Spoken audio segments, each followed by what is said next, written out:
welcome back to Lex Reads.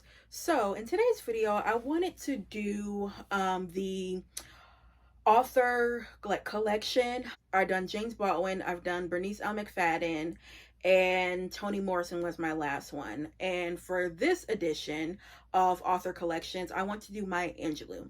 Now you guys know I told you in a previous video that I used to do something called a 3-author project where I focus on 3 authors catalog, and back in 2020, I think I want to say, I did Maya Angelou, Ernest J. Gaines, and Edward Shanti Cat. And when I tell you, they are really good. Like, I would urge you guys to read like all of them, or at least don't just read I Know What the Cage Bird Sings, even though that's fantastic, but like read more than that. And I'm gonna go through her whole autobiographical collection. So, all right. So the first one is, of course, I Know What the Cage Bird Sings, and that was written in 1969. Now, this is a coming of age story. It talks about Maya's upbringing. She was born in Arkansas. She was raised by her grandmother. Her mother, lady, really wasn't there. She knew of her, but like she didn't like raise her. And then they end up moving with her mother, but she has a brother, Bailey, that she just adores and loves. And again, like I said, it's a coming age story. It talks about race, it talks about sexuality, it talks about what else, sexual abuse, because Maya unfortunately was raped by her mother's boyfriend. And when I tell you, them uncles got him together, like got him all the way together. But because of that, Maya was mute for a good amount of her, a good amount of her adolescence, and the only person that she would confine in is Bailey. And I love her relationship with Bailey. They were like so close, and like Bailey couldn't do anything wrong in Maya's eyes. They loved each other so much. But yeah, this book, it will always have a special place in my heart because this is the first book I read on my own. And I love this cover because this is the original like cover. It's not the original edition, obviously, but it's the original like cover that it came out in 1968 and then 1969, excuse me. And then I also love this edition because it has a foreword by Oprah Winfrey, and y'all know Oprah loved her some Maya, so yes. Next is Gathered Together in My Name. I think, is this one of mine? No. Another one is one of my favorites, but this one is good too. This was written in 1974, and this is from age 17 to 19. Now, you guys know Maya got pregnant at the age of 16 with her son, and she ended up leaving. She goes from job to job. She's a young mother, a young teenage mother. She falls in love with a gambler who introduces her to like prostitution. I mean, this is a wild ride, okay? And just to see that this girl is going through all of this, and she has a baby, she's somebody's mama. Oh Lord, Maya went through it in this book, but her perseverance and faith really got her where she needed to be. But yeah, this one is a ride. Next is Singing and Swinging and Getting Married Like Christmas, and this was 1976 when this came out. And Maya's in her early 20s at this point, and she gets into the entertainment business. She actually is in the production of Porgy and Bess on Broadway. So too, she gets married, and she changes her name. That's how we get introduced to her last name, Angelou. This is the first time where she is encouraged to write for the first time, like actually take it seriously, because she always had like written little things down, but she was like, I really want to like write like professionally. So you get introduced to her like writing basically career. Next is my favorite, y'all. This is The Heart of a Woman, and this was written in 1981. This talks about her involvement in the civil rights movement. Also, it deals with her son, Guy. He is in, well, all her books deal with her son, but he's in like his teenage years and kind of not rebellious, but you know how teenagers are. They want to kind of do their own thing. They think they know everything. He's like in that stage. And she's stern with him, but at the same time, she lets him kind of grow because she knows that outlet that he is trying to express, because she was like that. Maya is a hands-off mom, but also to a hands-off mom. Like, Guy ain't gonna talk to her any type of way, I mean, like she a black mama still, but she again lets him explore his creativity basically. And she's like, you know, I know how it feels to kind of want to do your own thing, and to a certain extent I'm going to let you, but at the same time you still go do what I say. And I also love the title of this book is from a poet by Georgia Douglas Johnson, and she is from the Harlem Renaissance. Her poetry is so pretty, but this is really good. This is my favorite, y'all. Next is All God's Children Need Traveling Shoes, and this was in 1986. Maya is 33 years old, and she is living in Ghana right now, and she's obviously still doing her writing. Clearly has, you know, written several of her pieces, and basically she's just focusing on just her life in Ghana. Her and Guy, I believe, is in college right now, and yeah, that's really it. Next is a song, Flung Up to Heaven. This is also a really good one. This was in 2002, I believe. Yeah. And this one's kind of sad, you guys, because it talks about the after effect of Malcolm and Martin being assassinated. Martin asks Maya to, you know, help him with the what's that? What was his thing? The Southern Christian Leadership group or whatever, and she's like, of course I'm on board. And he passes on her birthday. He gets assassinated on her birthday, which is what, April 4th or something like that. Yeah, April 4th. And she's just like devastated. And then of course she's also dealing with the passing of Malcolm X, which happened like before, because didn't Malcolm die before Martin? Yeah, I believe he did.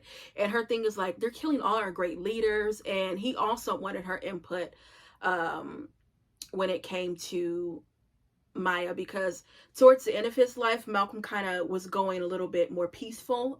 People don't really talk about that, but he was going for more of that he was going for more of that Martin Luther King approach a little bit, you know, still his style, but he wasn't, you know, like he was in the beginning. And he really wanted her to be along with him, and of course he got assassinated also. So yeah, she just talking about just like, you know, them just killing our Black leaders. And at one point she really was like, wasn't feeling white people, and it's like when they would come in the room, she was kind of like, oh girl, you know, here they go again.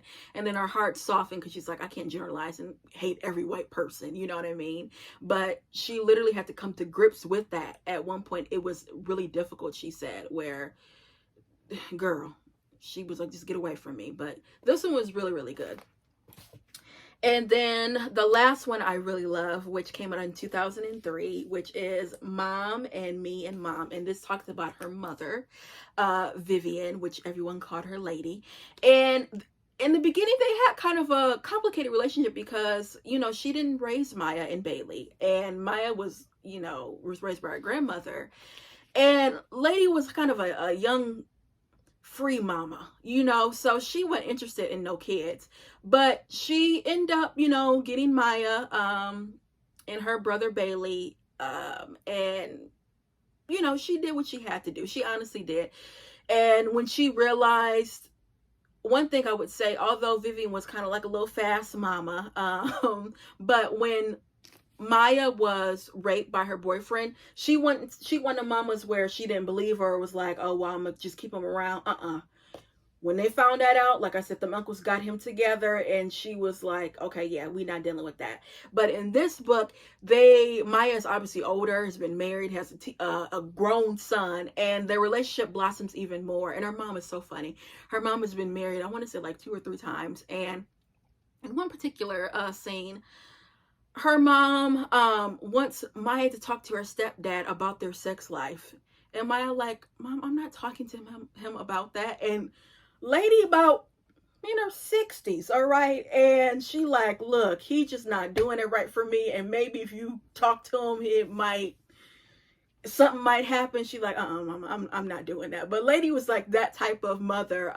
And so caring, but also too, just like Maya was with her son, she let Maya explore, but was still stern with her.